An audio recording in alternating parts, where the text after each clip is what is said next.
Bonjour à toutes et à tous, c'est Monsieur Boucher qui vous présente un deuxième exercice sur la convergence de séries, un exercice qui utilise les suites puissance, donc il faut faire attention et bien penser à passer par l'exponentielle, on va le voir dans la correction, et qui est un petit peu plus difficile que les précédents exercices, notamment avec cette valeur d'alpha sur laquelle on a le choix, ou en tout cas il faut déterminer les valeurs d'alpha qui vont fonctionner. Donc un exercice qui va au-delà des exercices de base, bien entendu, mais qui fait réfléchir sur un tas de sujets connexes aux suites et aux séries.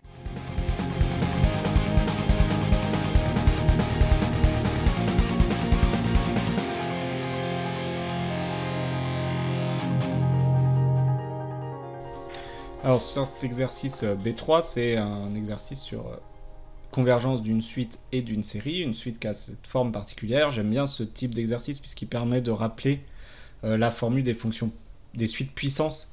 Et il y a vraiment un piège. Alors ça tombe pas si souvent au concours, hein, mais comme toujours, c'est des choses qui peuvent tomber. Et si vous tombez dans ce piège, une bonne partie de l'exercice est KO. C'est surtout des choses qui peuvent tomber à l'oral. En réalité, c'est des petits exercices de colle, celui-ci.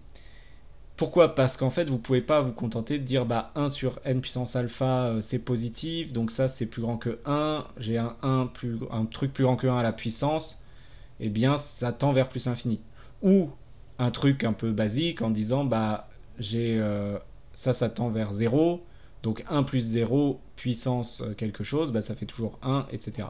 Non, les n doivent tendre en même temps, et donc on ne peut pas utiliser tous ces raisonnements-là. Nous sommes obligés de passer par l'exponentielle. Donc, on a la formule de l'exponentielle, il faut déjà commencer par transformer un si vous voulez pouvoir faire quelque chose. Et ensuite, il faut faire la limite de n ln de 1 plus 1 sur n puissance alpha quand n tend vers plus l'infini. Si alpha est inférieur à 0, il n'y a pas de problème, c'est pas une croissance comparée. 1 sur n puissance alpha tend vers plus l'infini. Ln de plus infini, c'est plus infini, et n qui tend vers plus infini. Voilà, donc déjà, quand alpha est négatif, mais ça, on aurait pu s'y attendre, quand alpha est négatif, c'est évidemment pas convergent, c'est divergent. Supposons maintenant que alpha soit strictement positif. Dans ce cas-là, ce terme-là tend vers 0, ln de 1 tend vers 0, on a une forme indéterminée.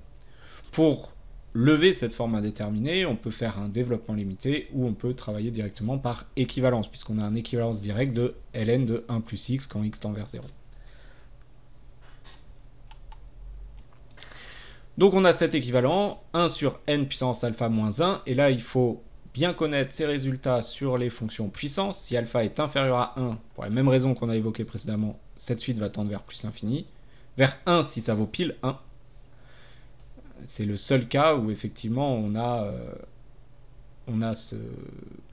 ce truc-là, oui, et 0 si alpha supérieur à 1. En passant à l'exponentielle, qui est une fonction continue, donc on peut passer à la limite dans l'exponentielle, eh bien, la limite, on ne peut pas passer par équivalence, mais on peut passer à la limite.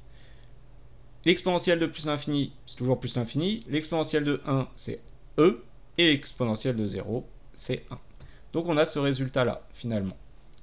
Alors, on a déjà quand on veut étudier la série des un-1, vous savez qu'une série ne peut être convergente que si la suite à l'intérieur tend vers 0. Donc il faut absolument que la suite à l'intérieur tende vers 0. Ce n'est pas suffisant, mais c'est une condition nécessaire.